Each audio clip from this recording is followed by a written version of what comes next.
up arrive in the canyon. That's where I long to be with my three good companions. Just my rifle, pony and me. Bonjour Microciné, épisode 237. Quand on tombe sur un film qu'on trouve extraordinaire, une espèce de petite pépite comme ça, on a envie d'être le premier à en parler à tout le monde. Et en tout cas, il y a cette sensation que l'on ressent. Et ce film, ça s'appelle Au dos de nos images. On va y revenir sur ce très beau titre. Et le réalisateur s'appelle Romain Baudéan. Il est là aujourd'hui. Le film est sorti hier et il a accepté de revenir sur ce film alors qu'on est en pleine semaine de promotion. Et je lui en suis reconnaissant. Bonjour Romain, comment allez-vous ? Bonjour, merci de m'inviter et de me donner l'occasion de parler de ce film que Alors, j'ai mis longtemps à vous avez mis, faire. vous avez mis combien de temps ? Parce que dans le film, à un moment, vous dites 4 ans. Ouais, Est-ce c'est qu'il y a ça. eu... En fait, j'ai eu le texte en fait, qui a été écrit par ma grand-mère à la fin de sa vie. Je ne l'ai eu qu'en 2014, soit 13 ans après son suicide. Donc j'ai commencé, en fait, quand j'ai eu ce texte, ça a été le point de départ du désir de ce film. Et donc, ça a duré jusqu'en 2019, le moment où le film a été terminé, a commencé à faire des festivals. Et aujourd'hui, 2021, pour sa sortie au cinéma. Donc, Bon. c'est quasiment 7 ans le temps de...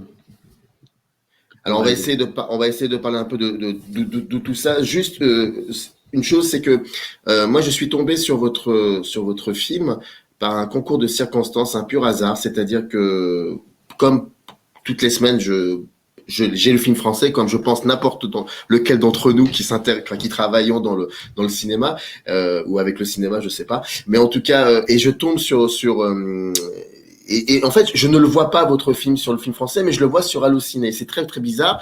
Et déjà ça m'a intéressé.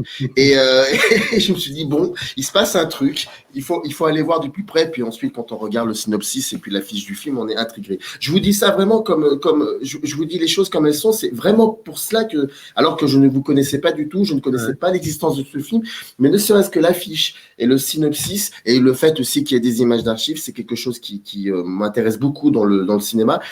Eh bien, j'y suis allé et je vous avouerai que après avoir vu le film, il y a d'innombrables questions que j'ai envie de vous poser. Et l'histoire est très simple, malheureusement trop simple, c'est que vous parlez de votre grand-mère Bernadette que vous appelez tous affectueusement Badé et qui est morte en se suicidant. Et en fait, vous comprenez très vite qu'elle avait un passé très compliqué au niveau de sa santé. Et le film est émaillé d'archives 8 mm filmées par votre grand-père Henri, son mari, et en plus et alterné avec bien évidemment des dialogues, des conversations avec, je crois, si je me trompe pas, des oncles et tantes, et aussi avec votre père au cours d'une... Mon père et la Voilà, sœur de Badé, qui était la dernière survivante des 8 enfants. exactement. Et la sœur, c'est Elle avait 80 ans. Elle avait 80 voilà, ans. c'est au tout début du film. Et puis au début aussi, il y a une conversation avec votre père qui est assez incroyable parce que c'est un peu la note d'attention du film et c'est assez fascinant. Alors, première question. Elle est peut-être un peu indiscrète, mais vraiment j'ai pensé à ça. Comment on sort de ce film ? Comment on sort indemne de ce film ? Si tant est, on en sort à un moment ou à un autre. Voilà. Pas indemne. Et d'ailleurs, hier, c'était très étonnant. C'était la première projection. Enfin, le film a fait des festivals en 2019, 2020. Et je ne l'avais pas projeté depuis quelques temps à cause du Covid. Et hier, c'était la première projection donc, cinéma. Et mon père, en plus, qui n'avait jamais vu le film, est venu à cette projection. Donc, c'était un moment assez fort, quoi. Et et j'ai été assez submergé par l'émotion, alors que je pensais que c'était terminé, quoi, que le film était fait, c'était derrière moi, j'avais résolu.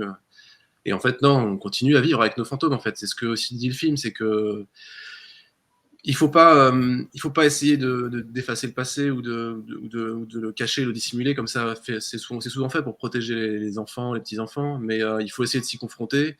C'est très douloureux, mais on en sort plus fort, je pense, et on n'est jamais complètement apaisé avec les traumatismes de nos ancêtres, avec nos propres traumatismes, mais en tout cas c'est un combat et une lutte qu'il faut mener pour continuer à tenir. Et c'est en fait hier je parlais de cette image que je trouve très forte dans le film, qui est celle de François, donc le 5e enfant, qui est charpentier, couvreur, et qui a construit un bateau après le suicide de Badé et qui a traversé l'Atlantique en solitaire enfin ils étaient 2. Et donc il y a une image de lui sur son bateau, il vit en Bretagne à Douarnenez, et il vacille comme ça, il tient le manche de son bateau, il vacille comme ça avec les flots, et il essaie de garder le cap et de tenir debout. Et je trouve que c'est une image qui résume bien l'idée de ce film, et justement de ce rapport aussi avec, comme vous me demandiez, comment est-ce qu'on fait, est-ce qu'on en sort indemne, on continue à vaciller en fait, à essayer de tenir, mais la vie continue, et c'est ça qui est aussi le sens du film, c'est que la vie continue, et malgré ça, quoi, et qu'il faut continuer à tenir. Je vais vous poser une question qui a peut-être un lien indirect avec ce film. C'est une digression, mais je suis extrêmement curieux de votre réponse. Très vite, on comprend en regardant le film, parce que le film le dit, et puis vous le dites aussi, que vous avez un rapport très fort, puissant avec l'image. Alors on va me dire, c'est normal, vous êtes cinéaste. C'est pas si évident que ça. Mais vous avez vraiment besoin d'images pour exister et pour comprendre certaines choses. J'aurais voulu savoir, si vous vous en souvenez bien évidemment, est-ce qu'il y a une image marquante qui peut-être dans votre enfance vous aurez construit et aurait un lien avec ce que vous êtes aujourd'hui. Alors ça peut être une image bien évidemment d'un film, mais d'une photographie ou d'un rêve ou je ne sais quoi, mais une image marquante. Je pensais beaucoup à ça, l'image originelle, comme on dit souvent. C'est trop difficile comme question, sans prendre le temps d'y réfléchir. Il faut des années d'analyse pour ça. L'image originelle, c'est peut-être... en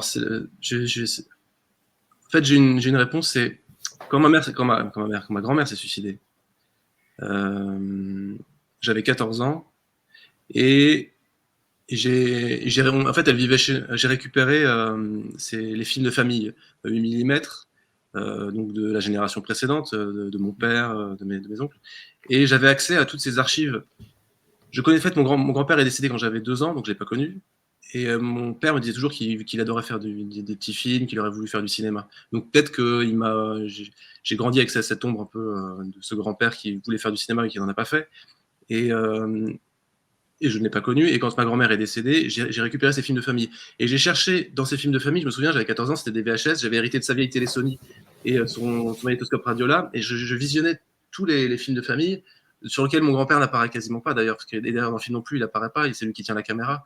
Et il est toujours dans l'ombre, et j'essaie de chercher du sens à ces images qui étaient des images muettes, d'essayer de connaître ces gens, cette grand-mère qui était malade, que j'avais pas connue, parce qu'elle était maniaco-dépressive, donc c'était une présence-absence, et ce grand-père qui était décédé quand j'avais 2 ans, et je cherchais des réponses dans ces images, et ces images étaient muettes. Et donc, voilà, peut-être de faire du cinéma et de faire ce film, c'était... les images seules sont manquantes, enfin, il y a quelque chose qui manque. Et quand j'ai eu ce texte en 2014, donc 13 ans après le suicide, c'est comme si tout à coup, j'avais la parole, j'avais les films muets et la parole qui se rencontraient, et je voulais faire dialoguer les deux, et les deux étaient deux visions différentes de l'existence, une vision plutôt optimiste, idyllique dans les films de famille, et une vision négative dans le texte de ma grand-mère, parce que c'était une vision écrite par une femme malade. Et donc, c'était ça, c'était confronter ces deux points de vue et essayer de chercher une vérité entre les deux. C'est toujours cette idée de complexité, qu'il n'y a pas une vérité, et qu'une image n'est jamais juste une image, et qu'elle a plusieurs profondeurs, plusieurs strates en fait. Et c'est ça, cette affiche du film qui est très forte, qui est très violente, d'une photo d'identité de ma grand-mère où elle se met en scène, qui peut repousser, qui fait peur un peu. C'est à la fois quelque chose qui touche le spectateur, mais en même temps qui peut lui dire, le repousser d'aller voir le film. Mais justement, cette image, c'est juste une image, et c'est aussi une façade, c'est un masque, et c'est une protection. Et ce qui m'intéressait, c'était d'aller chercher derrière ce masque, et de questionner toutes ces différentes facettes. Et en fait, elles sont nombreuses. Et le film... Et on montre différentes facettes. Quand vous tombez sur ce texte à l'âge de 14 ans, j'imagine qu'il va vous accompagner pendant des années, c'est ce que vous dites actuellement. Non, à 14 ans, j'ai pas eu le texte, j'ai eu juste les films. le texte, je l'ai eu à 30 ans quasiment. 29 ans. 30 ans. Mais alors, les films que vous avez que votre père refuse de vous donner dans un premier temps, Ouais. C'est ces fameux films que j'ai vus à 14 ans, qui étaient en VHS, et il y avait tous les films millimètres dans la cave de mon père en banlieue, quoi. D'accord, oui. En fait, de les avoir en votre possession. D'accord. Alors, Pour pouvoir les numériser pour les mettre dans le film, en fait. D'accord, ok. Donc, quand vous découvrez le texte de votre feu grand-mère, on les entend dans le film. Il y a des extraits comme ça, et c'est assez impressionnant parce que c'est très imagé, très rythmé. La manière qu'elle a de voir le monde est très très rythmée. Comment vous avez dû imposer votre rythme aussi? J'imagine que en lisant ces textes, vous avez aussi vos images et aussi celles de votre grand-père, mais à un moment ou à un autre, il va falloir que vous imposiez votre propre rythme, pas forcément vos propres images, votre propre rythme. Et comment on se retrouve face à ça? Parce on est dans la subjectivité totale, dans l'émotion même peut-être. Ouais. Comment on confronte son propre rythme à quelque chose qui est très imposant et qui sont des traces en même temps? C'était ça aussi la nécessité du film, il y avait tout ce paquet, quoi. Il y avait ces feuillets empilés qui allaient de sa naissance en 1921 quasiment à son décès en 2001. J'avais tous ces feuillets qui étaient, il y avait des parties délirantes sur son enfance où ça partait presque dans le fantastique, et d'autres beaucoup plus réalistes sur les hôpitaux psychiatriques. Donc il y avait toute cette masse, et tous ces films aussi, 3h30 de films 8 mm, qui était énorme. Et donc faire ce film, c'était aussi ordonner un peu tout ce chaos qui me submergeait. Et j'ai fait le choix déjà par rapport à son histoire de me focaliser sur sa rencontre amoureuse en 1953 dans un sanatorium avec son mari, qui est aussi tuberculeux, tous les deux sont tuberculeux. Et lui est médecin, et elle, mais il est malade aussi, enfin ils sont tous les deux malades. Et donc ça va de leur rencontre amoureuse au décès de ma grand-mère. Donc j'ai déjà fait un choix aussi alors parce qu'il y a une grosse partie du texte une grande partie qui est consacrée à son enfance. Donc j'ai fait ce choix-là, et ensuite c'était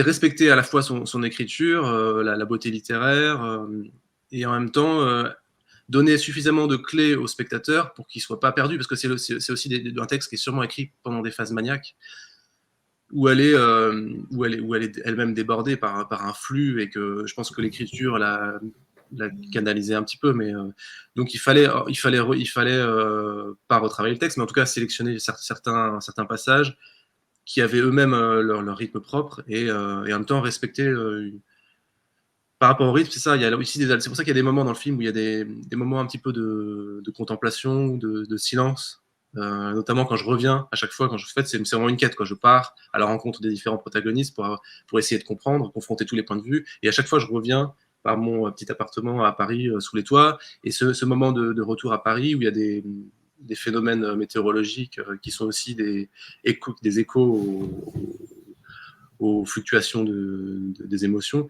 sont des moments pour faire varier le rythme, aussi où il y a du silence, pour que le spectateur ait le temps de se reprendre avant de repartir dans la quête. Donc voilà, ce travail du rythme, la réponse que je peux vous proposer.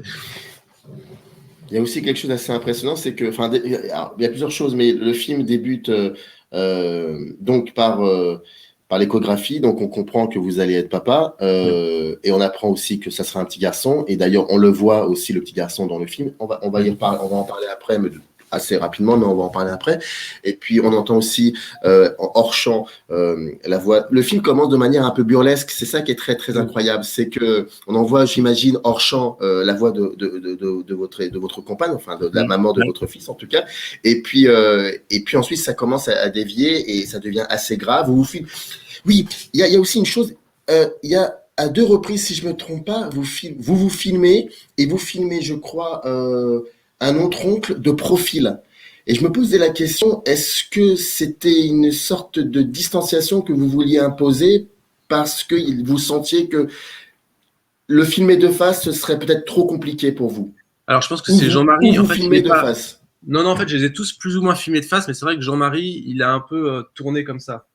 Il s'est un peu détourné. J'étais 3/4 face, peut-être. Il se tourne un petit peu parce qu'il était un peu dans la fuite. Et c'est vrai que j'avais fait un film sur Jean-Marie en 2008 qui s'appelle Le Pigeonnier. Donc Jean-Marie qui a eu le sida dans les années 80 et qui s'est recueilli dans ce pigeonnier qui appartenait à mon grand-père, justement. Et ça avait été très, très simple de le filmer il y a 10 ans avant ce tournage. Et quand je suis retourné en 2018 pour le filmer, c'était très dur pour lui. d'être filmé et d'aborder ce sujet. C'était plus dur de parler de sa mère que de parler de son expérience du sida. Et je sais que ça a été très compliqué, je m'étais pris à plusieurs reprises. Et c'est pour ça que il tourne un peu la tête, je pense. C'est une forme de pudeur mais c'est pas moi qui lui ai dit qu'il est filmé de profil. Moi, je voulais. Ah non, je filme de profil quand il lit la lettre, par contre. Quand il lit.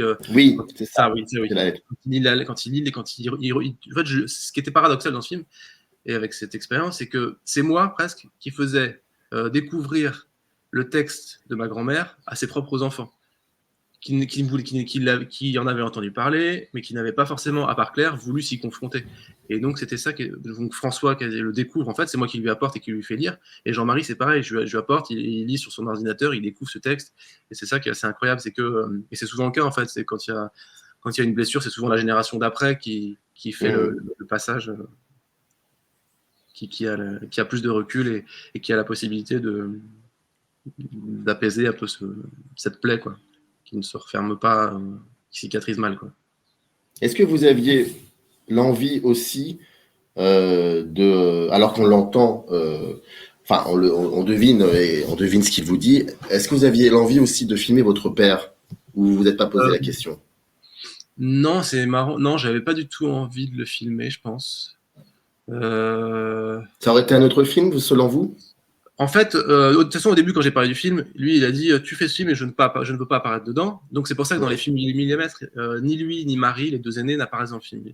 Ils apparaissent quasiment pas. Il y a peut-être un plan très large où ils apparaissent, mais ils sont pas reconnaissables. Et eux, ils n'apparaissent pas non plus dans le film, mais je suis en conversation téléphonique. Donc, j'ai trouvé cette astuce pour quand même les faire exister dans le film. Et en fait, donc mon père s'opposait à ce projet parce qu'il pensait que c'était enfin, je sais pas, il avait ses raisons à lui de s'y opposer. Et paradoxalement, cette opposition m'a permis de décrire une dramaturgie et de me placer moi en tant que personnage en quête, alors qu'au départ, c'était plus un film sur ma grand-mère. Et en fait, finalement, cette opposition du père m'a permis de créer une dramaturgie. Et donc, je suis ce personnage en quête qui rencontre des obstacles. Donc, c'est quelque chose de très classique dans l'écriture de scénario. Mais en tout cas, ça m'a permis de trouver une place dans le film, d'être personnage. Donc le spectateur s'identifie à ma quête aussi, donc il y a une place pour le spectateur à travers moi qui mène cette enquête aussi. Et aussi d'être à égalité avec les personnages que je filme, parce que c'est quelque chose dans le documentaire, souvent on met la personne en face de soi à nu, on lui demande de se livrer, surtout là je fais des très gros plans sur les visages, c'est quelque chose de très...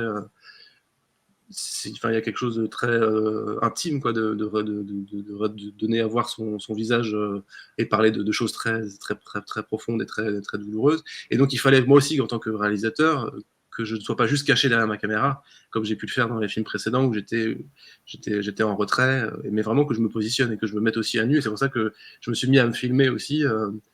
Il fallait que je ne pouvais pas me cacher et juste laisser les autres parler. Il fallait aussi que j'y mette du mien, quoi. Voilà. Au début du film, on voit votre grand-mère qui est en train d'escalader, je crois, une espèce de petite montagne, et les images sont incroyablement belles. Elles sont extrêmement belles, et on est un peu cinéphile. J'imagine que vous êtes autant cinéphile que moi, et très vite, moi, je pensais à Ingrid Bergman dans Stromboli. Il y avait comme ça cette idée de chercher quelque chose, une espèce de quête.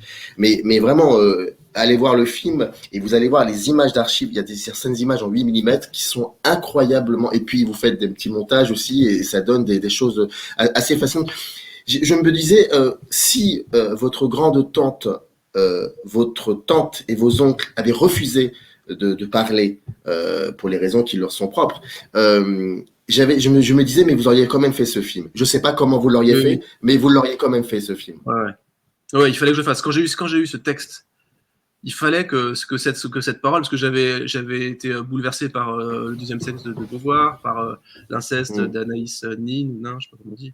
Enfin, tous ces textes, Marguerite Yourcenar, enfin plein de textes féministes comme ça qui m'avaient vraiment touché. Et Annie Ernaux aussi. Et je me suis dit, ce texte, mais il a vocation à être. Enfin, c'est un témoignage incroyable sur la psyché. On parle pas de psychiatrie, elle parle de sexualité dans les années 50-60. Du plaisir de la femme, enfin, c'est des choses dont on parlait pas à l'époque, et enfin, c'est complètement d'actualité. Ce texte doit être elle n'a pas pu le dire, l'exprimer, le partager de son vivant. Il faut que cette parole soit dite. Et juste pour revenir par rapport au film d'archives, cette séquence d'ouverture, elle est hallucinante. C'est-à-dire que c'est un film, on dirait un film muet, expressionniste des années 20.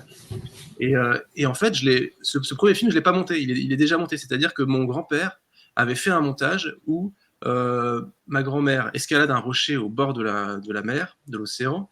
Elle monte le rocher et il fait un montage. Et le plan d'après, il y a un cut et on la voit allongée au pied du rocher comme si elle s'était jetée du rocher et qu'elle s'était suicidée. Enfin, c'est comme s'il y avait dans les films d'archives, alors que je crois que c'est pendant leur voyage de noces qu'ils ont fait ça, qu'il y avait cette prémonition d'une fin tragique. En tout cas, cette chose incroyable de se mettre en scène qui ferait ça aujourd'hui? On part en voyage de noces et qui va se faire un montage, un tournage et un montage où on fait croire qu'on se suicide d'un rocher, quoi. C'est quand même, il y a quand même un truc délirant dès le départ, quoi. Et donc cette séquence n'est pas montée, c'est du montage pur. Et donc mon grand-père était, je pense, dans les années 60, 70, quand il y avait les films 8 mm, il était médecin de campagne, faire du travail, mais il aurait voulu faire du cinéma, je pense. J'imagine très bien. Il y a aussi autre chose, c'est que autant au début, très vite, vous installez le décor, à savoir que vous avez besoin d'images pour pouvoir basiquement faire votre film, certes, mais ça va au-delà de tout cela. C'est aussi pour comprendre un peu d'où vous venez, vous le dites, et pour exister tout cela. Et donc vous avez envie de les regarder, ces images. Vous les connaissiez, mais de les revoir autrement, du haut de votre entend. Il y a aussi autre chose, c'est que maintenant aussi vous regardez votre fils. Et il y a comme ça de temps en temps dans le film, vous faites des allers-retours autour de la naissance, autour de lui, de l'évolution. Je crois que votre femme, à un moment, lui chante une petite chanson et il réagit à cette chanson. Et à la fin, on le voit devant une fenêtre et il fait quelques bêtises. Bref, il fait des découvertes, comme on dit. Et il essaye de refermer la fenêtre qu'il arrive. Et puis ensuite, il la rouvre. Et là, je me disais maintenant... ça y est, maintenant il faut le regarder. Il faut regarder son fils. Il faut regarder autre chose aussi maintenant. Il faut passer à autre chose. Ouais. Et est-ce que c'était une évidence pour vous que ça se termine, que ça commence sur votre fils en échographie et que ça se termine aussi sur lui? Non, ça c'est vraiment quelque chose qui arrivait. Au départ, quand j'ai commencé à faire le film, le fils n'était pas encore en conception. Il l'a été, c'est comme le film a mis très longtemps à se faire. Il a été conçu aussi en parallèle du film, quoi. Les deux se sont imbriqués et c'est ça qui est très beau en fait. C'est le réel en fait est un meilleur scénariste que nous pauvres humains, et donc c'est dingue, ça s'est vraiment tissé avec le film, les deux, et oui, c'est ça, et cette image de la fin, je la trouve c'est à la fois, et puis c'est moi qui me mets à faire aussi un film de famille. Enfin, maintenant c'est moi qui filme aussi ma femme et mon enfant avec ma petite caméra, et je me mets aussi à faire mes films de famille, et on continue d'écrire notre histoire, et cette image à la fin, ouais, je la trouve belle parce que il referme la porte comme ça 3 fois, mais c'est une porte vitrée qui est ouverte vers l'extérieur, et donc c'est cette idée, voilà, c'est refermé, mais c'est encore ouvert, quoi, et on regarde vers l'horizon aussi. C'est ce point de vue qu'on voit à chaque fois des toits là, dans Paris, où on regarde à l'horizon, et c'est ça que j'aimais bien dans cette dernière image avec la 4e génération parce que c'est le premier de la 4e génération qui arrive, quoi. C'est dingue, vous avez vraiment besoin d'images, j'ai l'impression. C'est important pour vous, hein, la notion d'image. Ouais, c'est vrai. Je sais pourquoi. Vous me demandiez tout à l'heure la première image. En fait, c'est parce que mes parents ne parlaient pas. Ma mère ne disait rien, ne nous parlait pas. Mon père, très peu. Et donc, je me suis construit en essayant de comprendre les adultes, en analysant leur image, en fait. J'avais pas les mots, j'avais juste les images. Et donc, c'est pour ça que les images sont très importantes pour moi. Mais il faut faire très attention parce que les images, justement, ne sont pas forcément en adéquation avec ce qu'il y a au fond de l'individu, quoi. Elles sont parfois trompeuses parce que c'est des masques aussi. Donc, c'est ça tout l'intérêt aussi de faire du cinéma, c'est d'essayer de questionner ces images qui à la fois nous guident et en même temps peuvent nous détourner, nous tromper, quoi. Je suis entièrement d'accord avec vous. Pardonnez-moi cette petite parenthèse, mais elle a un lien avec le film aussi. Un ami qui a toujours pensé avoir eu une enfance triste est tombé sur des images qui avaient été faites par un de ses oncles, et il s'est donc redécouvert dans ces images quand il était enfant. et des moments dont il se souvenait pas du tout. Et il me disait, j'ai été extrêmement surpris de me voir toujours souriant. Et donc, il y a ce que l'on retient et ce qui s'est réellement passé. Ce sont deux choses assez antinomiques. Et c'est très troublant, en fait. C'est très troublant. C'est assez fascinant. Ouais. Parce que dans le film, justement, donc le témoignage de ma grand-mère est très sombre. Mais en fait, quand on voit ces images, il y a une spectatrice un jour qui m'a dit, il n'y a pas beaucoup d'amour dans votre film. Et j'étais pas d'accord avec elle, parce que je trouve que dans ces images, il y a quand même beaucoup d'amour. Enfin, mais c'est ça le problème de la maladie, de la bipolarité, c'est que de la maladie mentale, c'est que des fois l'amour, on est incapable de le voir, mais pourtant il est là.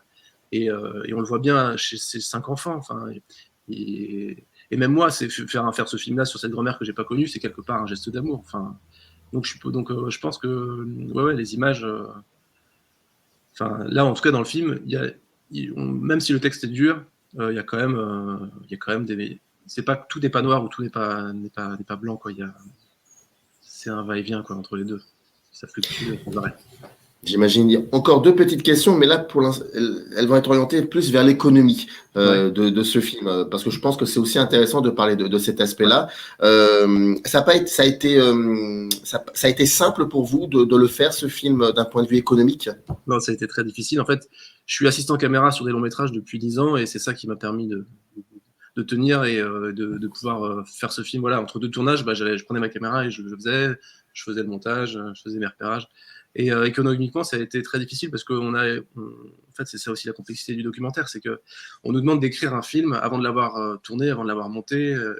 Et c'était en documentaire, c'est contrairement à la fiction, c'est comme je disais tout à l'heure, le film se tisse en le tournant et avec la naissance qui est arrivée. Et donc en fait, j'ai passé le CNC des dizaines de fois. On me disait réécrivez, on me donnait des bourses de réécriture, 1 000 €. Je partais en résidence en Bretagne. Et puis finalement, on m'a et en fait, à la fin, j'avais fini mon film et ça a mis tellement de temps. Et donc, on a quand même pu avoir un financement. On a fait une petite ruse en étant financé par une télé locale, Lyon Capital TV, qui nous a permis d'avoir le fonds de soutien automatique du CNC. Donc, j'avais aussi une bourse de l'ASCAM au tout départ qui a vraiment enclenché tout ça. Et puis la région de Bretagne. Enfin, on a quand même réussi à réunir quand même peut-être 50 000 €, je pense. Mais ça m'a permis d'avoir que 25 jours de montage, par exemple. Et ça paraît hallucinant. Enfin, je sais que j'étais l'assistant de Mariana Otero, elle a eu 7 mois pour faire son film. Vous aviez interviewé Hassan Ferrani, il a eu 4 mois, je crois, pour faire 143 rues du désert. Là, on a eu 25 jours. 25 jours, il y a déjà 5 jours juste pour visionner les 35 heures de rush, quoi. Donc, il reste plus de 3 semaines de montage. Donc, j'ai continué un peu tout seul quand le monteur a dû partir tourner en Bretagne. Mais ouais, c'était très, très difficile. Et heureusement, j'avais ces images d'archives qui sont magnifiques et qui n'ont rien coûté, quoi, parce qu'elles étaient déjà dans la famille. Et dernière question, ce film aujourd'hui, comment il est reçu par le public? Le public en général, hein, pas forcément par les critiques de cinéma ou des professionnels de la profession, comme disait l'autre. Non, le public. Eh ben, les gens sont vraiment très touchés, très bouleversés, et c'est ça qui moi, enfin, je suis content de ça, c'est d'avoir réussi en faisant un film qui, quand on présentait comme ça un film sur sa grand-mère, tout le monde s'en fout. Mais en fait, non, c'est un film qui touche tout le monde, parce que tout le monde, comme chaque fois que j'en parle, les gens me disent mais moi j'ai un frère qui est bipolaire, un oncle qui est bipolaire, ma tante qui s'est suicidée. Et puis il y a une histoire d'amour. Enfin, on est tous en quête d'amour, et le film parle de ça. Et donc en fait, tous les spectateurs qui le voient sont vraiment à la fin bouleversés, touchés. Et il y a trop peu de spectateurs qui le voient, mais ceux qui le voient, qui ont la chance de le voir et la curiosité, sont vraiment contents. Enfin, contents. Ils vivent une expérience et ils en sortent grandis, je pense. Et avec aussi même si le glottite, c'est suicide, bipolaire, ça fait un peu peur, ça peut repousser au premier abord. Mais quand on sort du film, je trouve qu'il y a une pulsion de vie et on est sur une vague, qui monte, quoi. Et voilà. D'ailleurs, à un moment, vous dites à votre père, je crois, personne ne voit mes films. Et j'ai bien rigolé là-dessus, mais non, ça en tout cas. Quand C'est il a très, fait quelques festivals et les gens sont morts. C'est le seul moment. Il y a 2 blagues dans le film, il y a celle-là et une autre. Vous avez spoilé les 2 moments drôles du film. Alors, j'en suis désolé. Non, non, non, mais oui, bah oui, personne va mes films, mais mes frères me disent, mais un jour, les gens les verront. Mais On oui, verra. mais déjà, celui-là, il faut absolument, absolument le voir. Dernière question, là, je vous le promets, c'est la dernière question. Au dos de nos images, est-ce que c'est un lien avec le bouquin des frères Dardenne? Ouais, ouais, ouais. Je sais que j'avais lu ce livre à un moment donné Il est passionnant, passionnant. ouais, qui était magnifique. Je pense que ce film est resté comme ça. Et quand j'ai découvert que ma grand-mère écrivait des commentaires hallucinants au dos des photos, qui étaient justement l'envers, enfin qui disaient l'inverse des images, enfin je trouvais que c'était ça disait tout sur le film et que voilà, donc je leur ai emprunté cette très belle tournure. En tout cas, c'était Romain Baudéan pour le film Au dos de nos images. Le film est sorti hier. Il est au Saint-André-de-Rézard, c'est ça, à Ouais, Paris? à Paris, métro Saint-Michel, pendant un mois, jusqu'au 9 D'accord. novembre.